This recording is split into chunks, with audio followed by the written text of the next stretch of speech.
सवाल मन में आता है कि बीजेपी ने 2019 के अंदर 303 सीटें अपने दम पर पाई।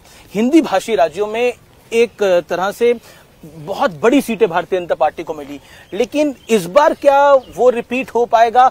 और आप देखिए जी, भारतीय जनता पार्टी, जो आप इतनी पुरानी सोच के साथ बैठे हुए हो, गोवा जी, ये क्या हिंदी भाषी है क्या? गुजरात हिंदी भाषी है क्या? महाराष्ट्र हिंदी भाषी है क्या?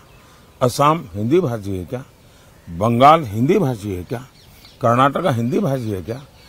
आज भारतीय जनता पार्टी पूरे देश में है, और पूरे देश में मैं कह रहा हूं भारतीय जनता पार्टी हैट्रिक करेगी, करेगी और करेगी।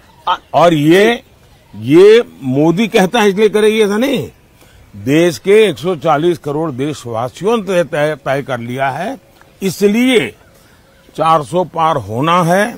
और भारतीय जनता पार्टी भी अपने सारे रिकॉर्ड तोड़ेगी, और एनडीए भी अपने सारे रिकॉर्ड तोड़ेगी। तेलुगु स्टेट्स में आपको क्या लगता है? आंध्रा में, तेलंगाना, आंध्र एंड तेलंगाना जी, इस चुनाव में साउथ सबसे बड़ा सरप्राइज देगा। केरल, तमिलनाडु, पुडुचेरी, कर्नाटका, आंध्र, तेलंगाना, विपक्ष को भी सभी में साउथ से उम्मीद है बहुत ज्यादा। सभी में ऐतिहासिक परिवर्तन आपको नजर आएगा, और बहुत बड़ी सिद्धि जी भारतीय जनता पार्टी और एनडीए के पक्ष में रहेगी जी। ये बिल्कुल साफ नजर आता है। और मैं मानता हूं जी कि तेलंगाना क्लीन स्वीप करेगा। जिन राज्यों में राज्यों के चुनाव है, वहां भी जहां भारतीय जनता पार्टी है वो रिपीट करेगी, जहां एनडीए है वो नई सरकार बनेगी। और इसलिए इन सभी राज्यों में जी सरकार बनना तय है। आंध्र तेलंगाना में भी क्लीन स्वीप होने वाला है। एक मैं पूरे देश घूम रहा हूं चुनाव के लिए। एक चीज मैंने देखी, इस चुनाव में नैरेटिव बार बार बदले।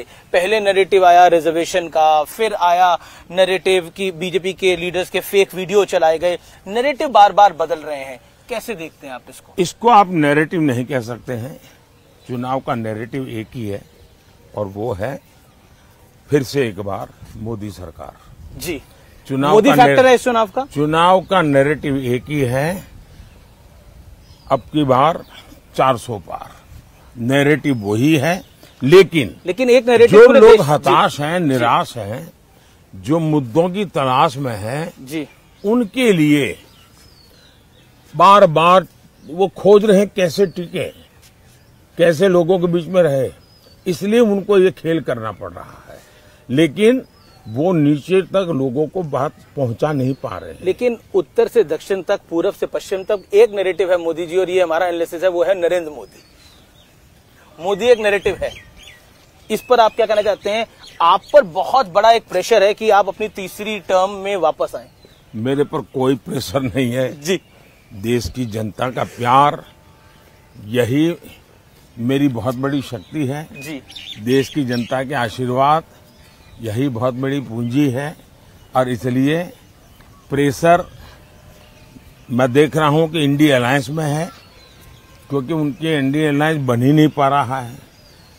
अब बनते ही बनते देखिए केरल में जाके, लेफ्ट उनका सबसे बड़ा साथी, जी जी, केरल में जाकर के ही उन्होंने उन पर छुरा भोंक दिया, खुद चुनाव लड़ गए। और मैंने पूरे चुनाव में सबसे तीखी आलोचना, सबसे तीखी भाषा जी, अगर मैंने कहीं सुनी है तो वो मैंने वायनाड की सीट पे सुनी है। वायनाड में सुनी है, केरल में सुनी है, जहां